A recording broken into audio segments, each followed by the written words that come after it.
আজকে আমি একটু সামান্য খাসির মাংস এনেছি। এটা আমি মানে পেঁয়াজ রসুন ছাড়াই রান্না করব। এই যে অল্প একটু এনেছি।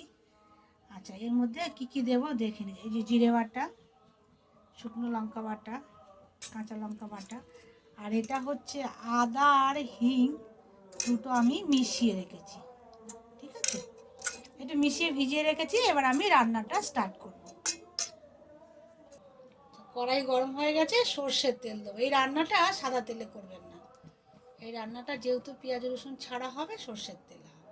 ঠিক আছে, তেল গরম হয়ে গেছে, তো আমি এর মধ্যে আলুগুলো ভেজে নেব। আমি একটু আলু বেশি দিয়েছি, কেন খাসির মাংসের থেকে ঝোল আলুটাই খেতে বেশি ভালো লাগে, তাই আমি একটু আলু বেশি দিয়েছি। আপনারা আপনাদের মতন করবেন, আলু না দিয়েও করতে পারেন। আলুগুলো আমি একটু লাল লাল করে ভেজে নেব। এই যে আলুগুলো আমি এখন তুলে নেব। লাল লাল ভাজা হয়ে গেছে, বেশ সুন্দর করে লাল লাল করে ভাজা হয়ে গেছে। এই যে আমি এখন তুলে নিই সব আলুগুলো।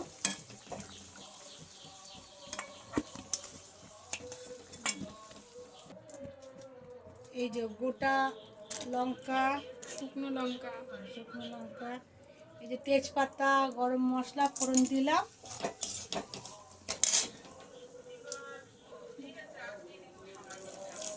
জিরে, সাদা জিরে ফোড়ন দিলাম। ঠিক আছে, ভালো করে ফোড়নটা করে নেব। এই যে ফোড়নটা আমার হয়ে গেছে, এবার আমি মশলাগুলো দিয়ে দেবো। এই যে জিরে বাটা, এই যে শুকনো লঙ্কা বাটা, একটু আদা বাটা, কাঁচা লঙ্কা এখানটা দেবো। হলুদটা এগুলো ভুলে দেবো।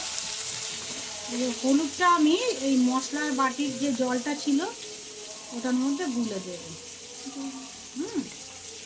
তাহলে বেশ সুন্দর হবে, নাহলে না তেলের মধ্যে পুড়ে যাবে হলুদ দিলেই, আর কালারটা খুব বাজে হয়ে যাবে। হলুদটা গুলে নিলাম। এবার মশলার বাটিটাতে এবার এটার মধ্যে দিয়ে দেবো।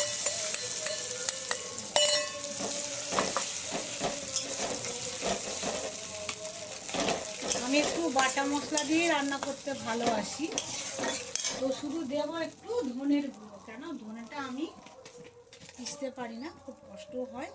এই যে একটু ধনের গুঁড়ো।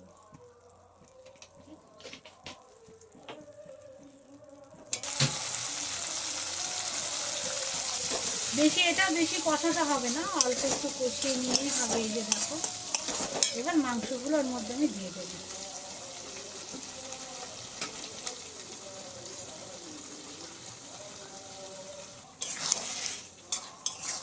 বেশ সুন্দর রং এসে গেছে, দারুণ দেখতে হচ্ছে।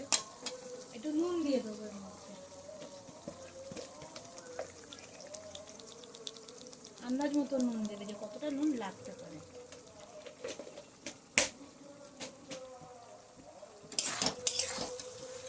এবার এটাকে আমি কষাতে থাকবো, ঢাকা দিয়ে আমি কষাতে থাকবো।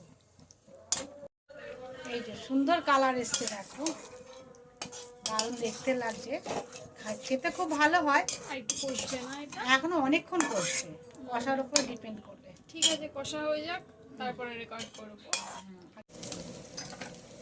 এই যে আমার আলুগুলো দিয়ে দিয়েছি, তারপরে একটু ঝোল দিয়েছি কষানোর পরে। মোটামুটি মাংসটা সিদ্ধ হয়ে গেছে। এবার দেবো একটু মটন কারি মশলা। ঠিক আছে, আমি মটন কারি মশলাটা দিলাম। এবার আমি ওই যে আদা আর হিঙের যে আমি ভিজিয়ে রেখেছিলাম ওইটা দেবো। মোটামুটি আমাদের ওটা লাস্টে, তাহলে মোটামুটি মাংস আমাদের রেডি। সিদ্ধ হবে তো? সিদ্ধ হয়ে গেছে। ঠিক আছে, এবার খাসির মাংস যে যতটা সিদ্ধ করবে তত টেস্টটা, দেখে তো মনে হচ্ছে দারুণ হয়েছে, এখন জানি না। ওই মশলাটা একটু দিয়ে দিই, ওয়েট কর, তাড়াতাড়ি আসি।